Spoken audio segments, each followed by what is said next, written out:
Hey again everyone, and welcome back to the channel for yet another installment in our ongoing new figure showcase series, where we take a look at the latest new release being added into my personal collection.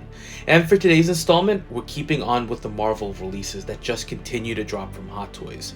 And we're also sticking to the Loki show in particular, with the review of the 6-scale figure version of President Loki, one of the variants we got to meet on the show, also portrayed by Tom Hiddleston. So I'm not going to go too much into my thoughts on the MCU or even the Loki show, just because I've already covered that before with Moon Knight, Sylvie, the other Loki release.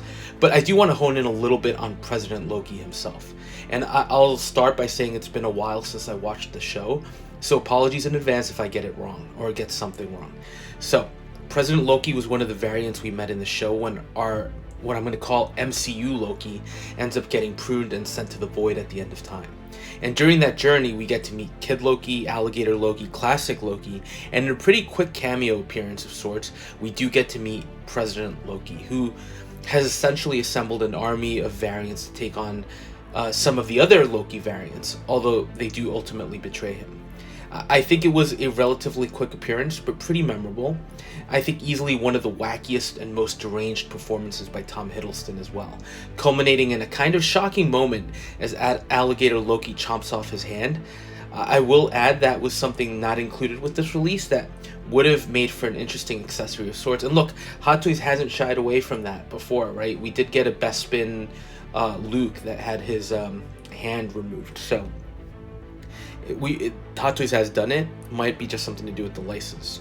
But anyway, again, a brief but memorable appearance. And honestly, I was surprised at first that Hot Toys decided to make this figure. But then again, this is the company that created the Mysterio Illusion Iron Man figure, which literally had about 10 seconds of screen time. So for me, it was a figure I was interested in and ultimately decided, why not?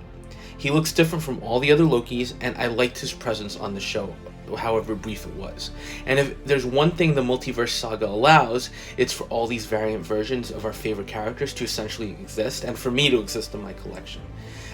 Also, this figure did come in two versions, which was a bit surprising at the time. The one I got that I think most people picked up is the standard version. There was a limited edition of about 1,500 pieces that essentially came with a t-shirt, stationery, a bunch of things that I wouldn't have found useful. So as a 6-scale collector, that's one limited edition I don't mind missing out on. So now let's look at the standard figure release itself, along with the full set of accessories Hot Toys is providing with it. And I think after both Sylvie and our MCU Loki, you can immediately see that this figure isn't as loaded a release. And looking more in depth at the accessories, you'll notice that a lot of these are actually reused parts that we got with MCU Loki, which it's not necessarily a bad thing, but you can see the reuse of parts. Now we are getting an array of hands, magical effects, some weapons.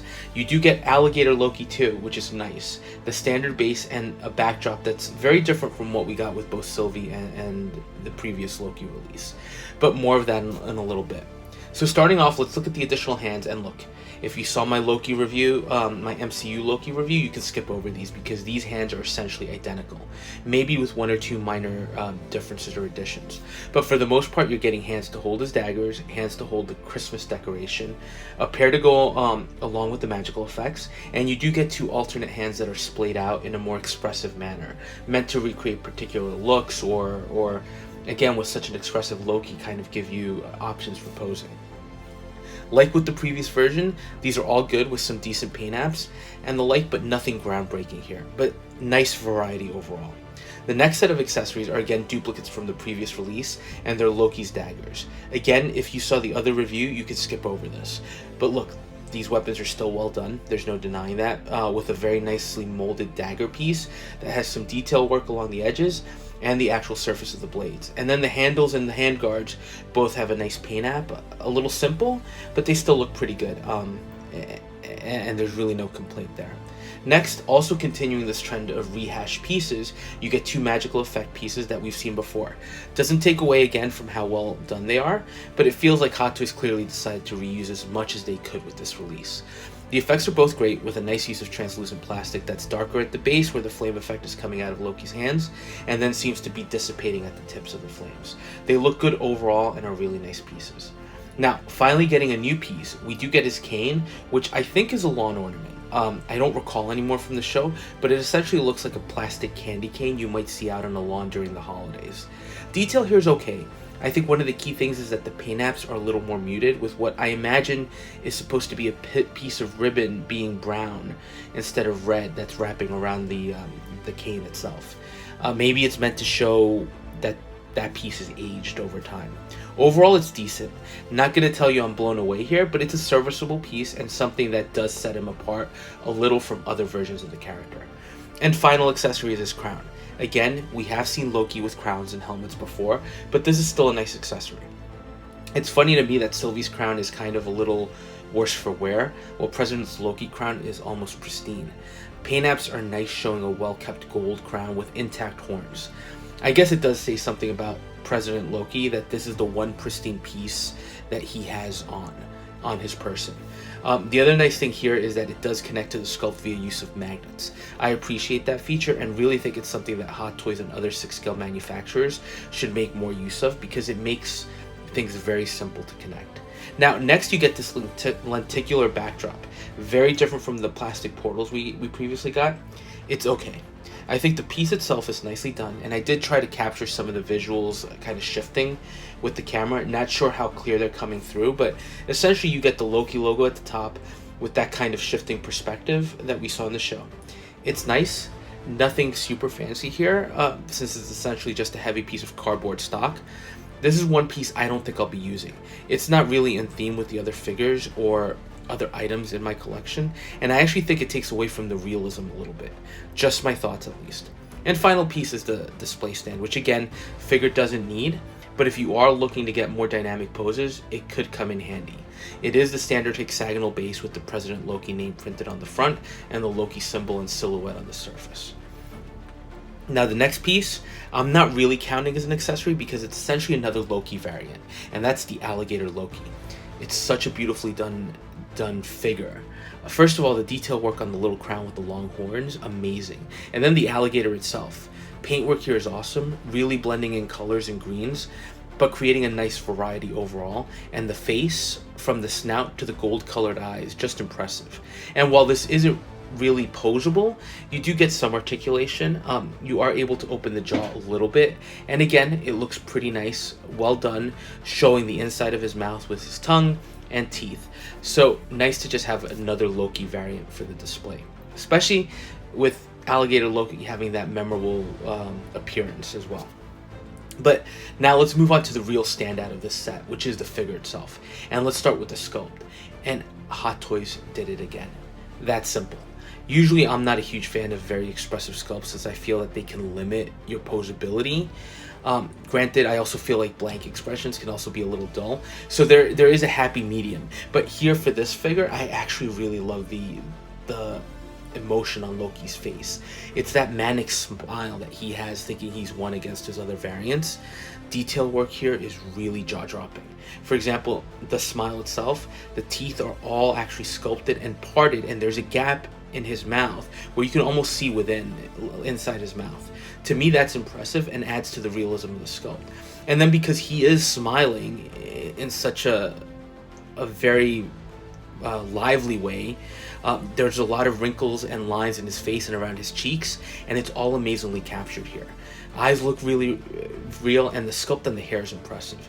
Hot Toys could have easily reused a hairpiece from the previous releases, but this is a totally new and unique sculpt, and overall has to be one of the most detailed versions of Loki that I have ever seen.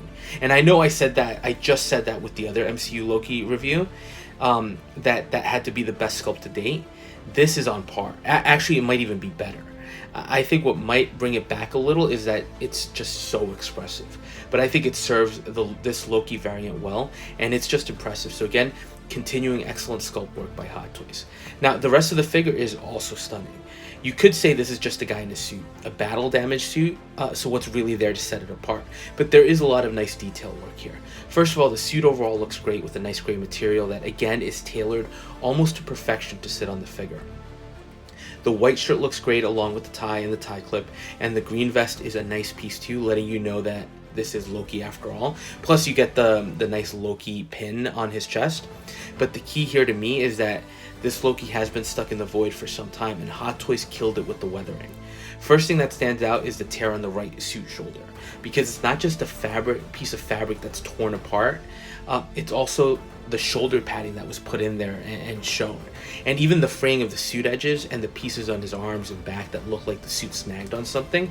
It's just overall well done and is a great look for the figure and the character, setting him apart from the other variants.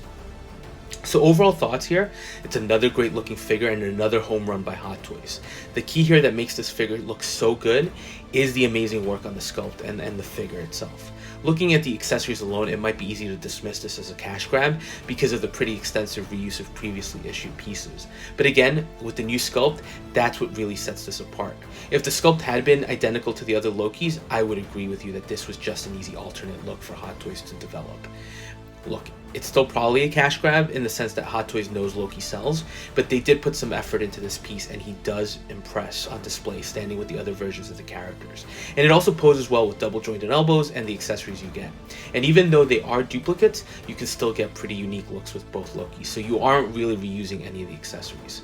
For me, this was a figure I wanted to get as soon as they announced it, and one I was kind of excited to finally get in hand. But I do think the figure's appeal is going to be a little bit more limited, very much based on either you loving the show, being a big MCU collector, or just thinking this might be an impressive looking release. I feel like for most people, this isn't necessarily going to be an immediate pickup, but it's still a solid figure, and I think if you do get it, you won't be disappointed just based on the sculpt work alone. So that was a quick look at President Loki, one of the many variants that we were introduced to during the first season of the show. And I do think, given what seems to be the success of this line and the appeal that Loki still has, we're probably going to see a number of releases incoming from Hot Toys based on season 2. But let me know your thoughts, and as always, thanks for watching. And if you are enjoying the content, please consider liking, commenting, and subscribing, and we'll touch base on the next video.